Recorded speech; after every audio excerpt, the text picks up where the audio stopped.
시작. 평안한 자의 마음은 재앙을 멸시하나 재앙이 실족하는 자를 기다리는구나. 아멘. 이 하나님의 말씀 속에 재앙이 많이 들어 있습니다. 그래서 하나님의 말씀은 우리 인생 살아가는 사용 설명서다 말할 수 있어요. 사용 설명서. 여러분 어떤 가전제품 사시면 사용 설명서를 보시잖아요.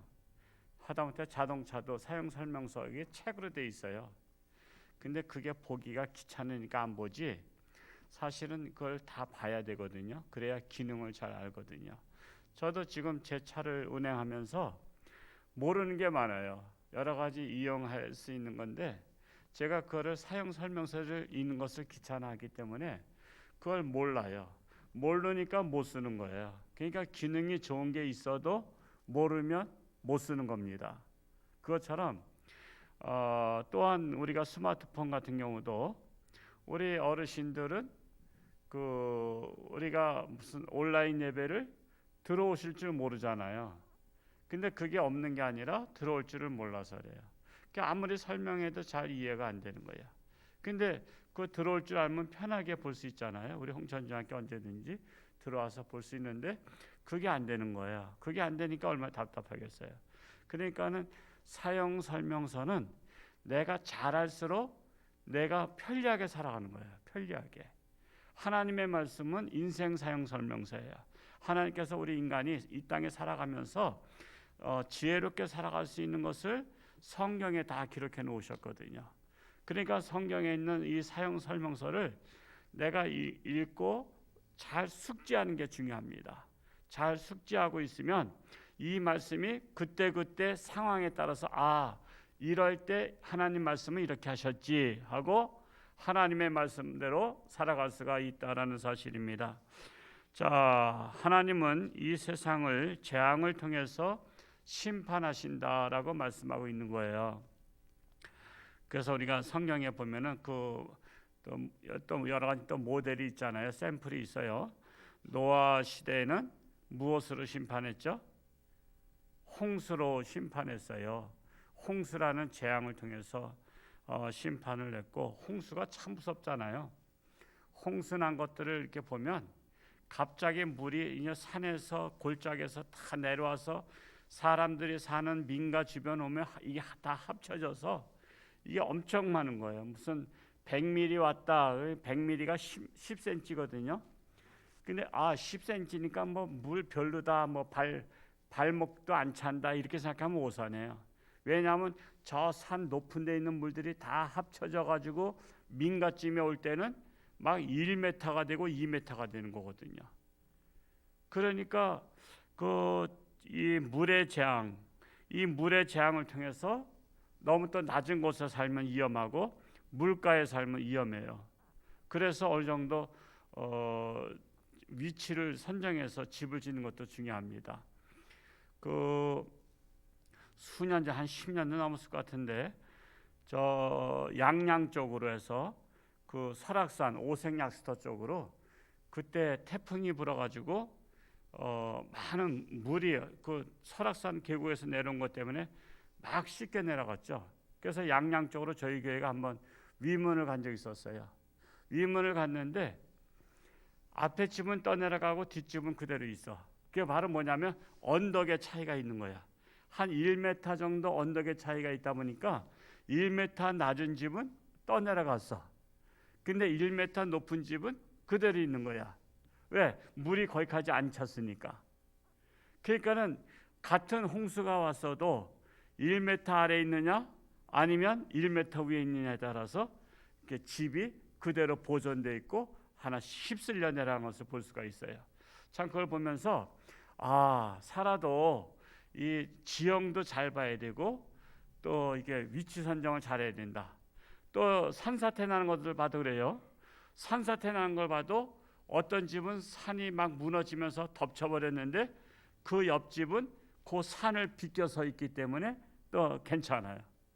그러니까는 집을 질 때도 이게 산사태가 날 수 있는가 아니면 물사태가 날 수 있는가 이런 것들도 잘 봐야 된다라는 사실이에요.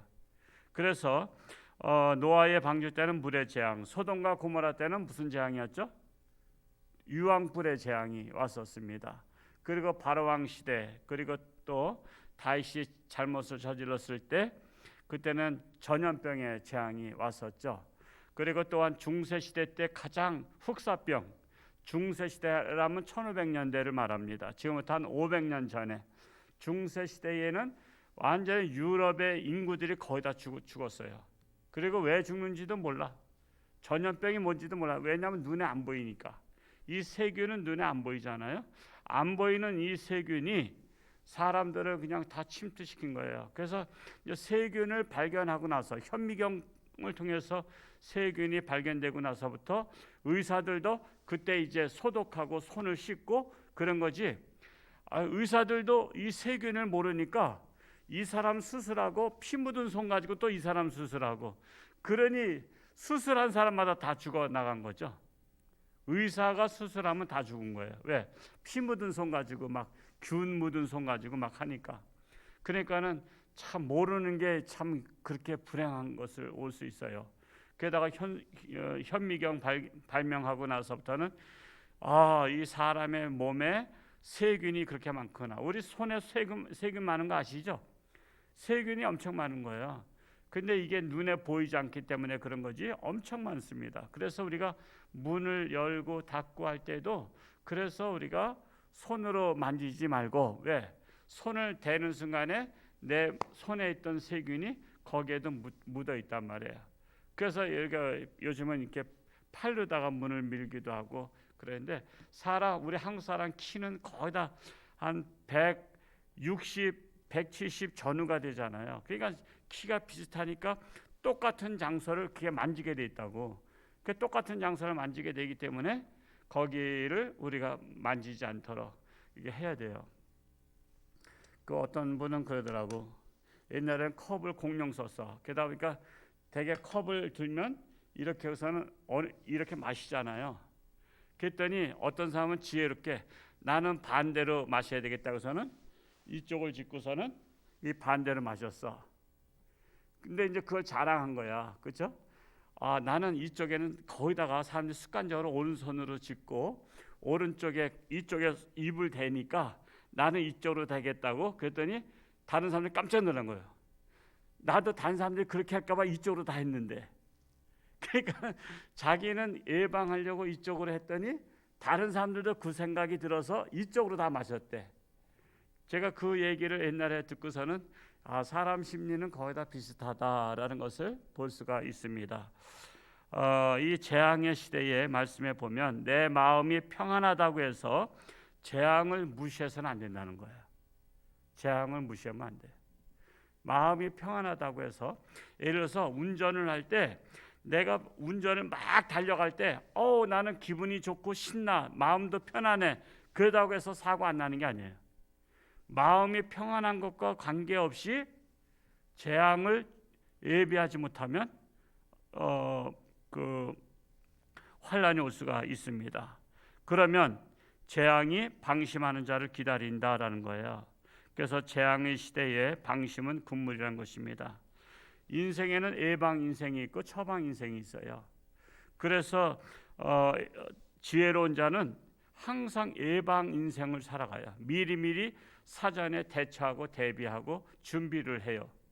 그런데 어리석은 자는 처방 인생을 해. 괜찮다 그러다가 일이 터지면 그때서 이제 처방을 하는 거야. 근데 여러분, 예방은 돈도 얼마 안 들어요. 병원에 갈 때도요, 미리미리 내 건강을 생각하고 예방하면 돈이 얼마 안 드는데 처방은 돈이 많이 들어요. 처방은 돈이 많이 들어. 그러니까 예방 인생이 지혜로운 거예요. 처방 인생은 조금 미련한 거예요. 그래서 이 처방 인생을 뭐라 그러냐면 옛날 속담에도 호미로 막을 것을 뭐로 막는다 그래요? 우리 어르신들은 아시죠? 가래로 막는다 그래. 가래. 지금은 가래를 쓰지 않고 포크레인 쓰지만 아마 지금 그 속담을 좀 바꿔야 될 것 같아요. 현대판으로 한다면 호미로 막을 것을 포크레인에다 막는다, 이렇게 말하면 딱 이해가 될 거예요. 그냥 호미로 간단하게 막을 수 있는 거를 그저 그걸 예방하지 않다 보니까 포크레인 가지고 막아도 막기가 힘들다라는 것입니다. 자, 코로나 전염병도요, 예방을 잘하는 것이 중요하고, 이것이 오늘날 우리가 무작위로 사람을 만나는 시대에 살고 있잖아요. 그렇기 때문에 특히 우리가 가족 간에 항상 조심해야 돼요. 가족 간에. 우리는 친할수록 조심을 안 하는데 친한 사람이 가까이 하잖아요. 근데 이 코로나는 가까이 하는 사람한테 전염되잖아요. 그러니까 우리는 가까운 사람일수록 우리는 서로 간에 나로 인해서 상대가 전염되지 않도록, 그래도 상대로 인해서 내가 전염되지 않도록 우리가 조심하는 것이 중요합니다. 그래서 우리가 지금은 세계 한 30여 개국은 이미 백신 접종을 맞고 있잖아요. 그게 예방 접종이잖아요. 예방 접종. 근데 우리나라는 아직까지도 백신을 뭐 아직 계약도 안 돼 있는 상태라고 하는데, 그렇다고 해서 어떻게 하겠어요? 뭐 정부를 죽일 수도 없고 살릴 수도 없고, 우리 스스로가 각자 도생이라 그러죠. 각자 도생. 그래서 우리 스스로가 예방을 잘하고 나 스스로가 어딜 가든지 뭘 하든지 잘 조심하면 좋겠어요. 그리고 이럴 때일수록 하나님을 가까이 하고, 이 코로나로 인해서, 전염병으로 인해서 하나님과 멀어지는 것은 그건 하나님의 뜻이 아닙니다. 이 하나님을 가까이 하는 것이 복이라고 했습니다. 예배에 참석하지 못할 수도 있어요. 그러나 요즘은 자동차 마이카 시대라고 하잖아요. 그러니까 옛날에는 보통 걸어서 다 교회 다녔잖아요. 그러면 가까운 데 분들도 보통 1km만 걸어도요 시간이 걸려요. 근데 자동차 타면 뭐 금방 올 수 있는 거리야. 금방 올 수. 보통 홍천 시내는 10분 이내 다 올 수 있는 거리잖아요. 그렇기 때문에 우리가 홀로라도 하나님 앞에 와서, 여러분 집안에 아무도 없다고 안 들어가요? 부모님 안 오셨다고 집에 안 들어가요? 그냥 이 하나님의 집이라고, 하나님의 집에 홀로라도 와서 하나님 기도 앞에 기도하고 하나님을 만나고 하나님과 독대하고. 여러분 저는 하나님 앞에 기도하는 게 데이트라고 봐요. 데이트. 젊은 남녀가 데이트할 때 얼마나 행복해요. 그렇죠? 자, 데이트를 하는데 여러분, 내가 멋있는 남자를 만나기로 해서 데이트하기로 했는데 이왕이면 친구 데리고 가서 만나는 게 데이트가 좋아요? 나 혼자 가서 1대1로 만나는 게 좋아요? 사실은 1대1로 만나는 게 좋잖아요. 친구가 있는데 자꾸만 그 남자가 나한테 신경 안 쓰고 자꾸만 옆에 내 친구 여자한테 자꾸만 쳐다보고 그쪽하고만 말을 하래. 그러면 기분이 별로 안 좋다고. 지금 내가 주인공이 돼서 내가 그 상대방하고 1대1로다가 눈을 마주치면서 대화를 해야 기분 좋은데, 그러니까 우리가 공동 예배는 1대1이 아니고 집단 데이트야. 하나님과 집단 데이트하는 거야. 그런데 우리가 각자 하나님 앞에 나와서 하는 것은 1대1 데이트야. 그래서 이렇게 어려울 때는 1대1 데이트도 할 수 있어야 돼. 그래서 내가 예배에 참석하지 못하면 내가 어느 시간에 내가 가서 내가 하나님하고 1대1로 다 독대할까. 그래서 하나님 앞에, 하나님 요즘 시대 너무 힘들어요. 요즘 너무 어려워요. 그 누구도 참 어려워요. 누군 참 환자인데 어려워요 하면서 하나님 앞에 이것저것을 다 얘기하는 거야. 하나님이 알았다, 가봐라 그러면 좀 더 얘기하고 싶어요. 여러분 진짜 사랑하면요, 부모가 빨리 들어와, 야 그만 만나고 빨리 들어가면 조금만 더 사랑하는 자하고 조금 더 있고 싶잖아요. 그러니까 하나님 앞에도 내가 하나님 앞에 독대해서 좀 더 내가 시간을 끌려면 어떻게 해야 되지? 나라를 위해서도 기도하는 것을 해야 되겠구나. 그리고 또 우리 교인들을 위해서도 기도해야 되겠구나. 그리고 또한 요즘에 코로나 환자들 위해서도 기도해야 되겠구나. 그러면서 잠깐 시간을 끄는 거야. 그러니까 하나님을 사랑하는 사람은 기도도 시간을 끌어. 왜? 하나님하고 독대 시간을 오래 하고 싶어서. 근데 하나님을 사랑하지 않으면 그냥 됐다, 그냥 빨리 그냥 인사하고 나면 안녕하세요 하나님, 저 다녀가요, 저기 체크됐어요. 그러면 그건 하나님하고 가까운 게 아니야. 하나님과 가까울수록 하나님과 오랜 시간 대화를 나누고 함께 있는다. 그러니까 이렇게 오늘 오신 분들은 정말 이렇게 하나님 앞에 직접 대면해서 오셨지만 또 그렇지 못하신 분들, 또 방송을 통해서 보신 분들은 내가 시간이 되면, 기회만 있으면 나는 하나님의 집에 가서 하나님하고 독대하며 내가 문안 인사드리고 또 나의 모든 것들을 이실직고 하리라. 그러한 마음의 자세로 지혜롭게 신앙생활을 할 수 있기를 축복합니다. 오늘도 하나님께서 여러분과 함께 하시기를 축복합니다. 기도하겠습니다. 할렐루야. 고맙고 감사하신 아버지 하나님, 재앙의 시대에 우리가 지혜로운 자는 참으로 우리는 모든 것을 만반의 준비를 합니다. 특별히 예방을 잘합니다. 우리는 처방을 하기보다는 예방을 잘해서 사전에 모든 것들을 우리가 예방할 수 있기를 원합니다. 참으로 나라는, 세계는 코로나 전염병으로 재앙의 시대를 맞이했습니다. 이럴 때일수록 하나님을 가까이함이 내게 복이라 했사오니 하나님을 가까이하며 하나님과 동행하며 하나님께 지혜를 구하며 하나님의 뜻을 구하며 하나님의 뜻대로 우리는 지혜롭게 이 험악한 세상을 우리는 헤쳐나갈 수 있기를 원합니다. 오늘도 저들의 삶 가운데 하나님께서 함께 하시고 동행하시고 가정과 직장과 사업처와 건강을 지켜 주옵소서. 이 시간도 감사함을 있습니다. 하나님, 참으로 여러 가지 어려움이 있지만 그 가운데서도 감사가 넘치게 하시고 그 감사로 승리케 하여 주옵소서. 예수님의 이름으로 축복하며 기도하옵나이다. 아멘.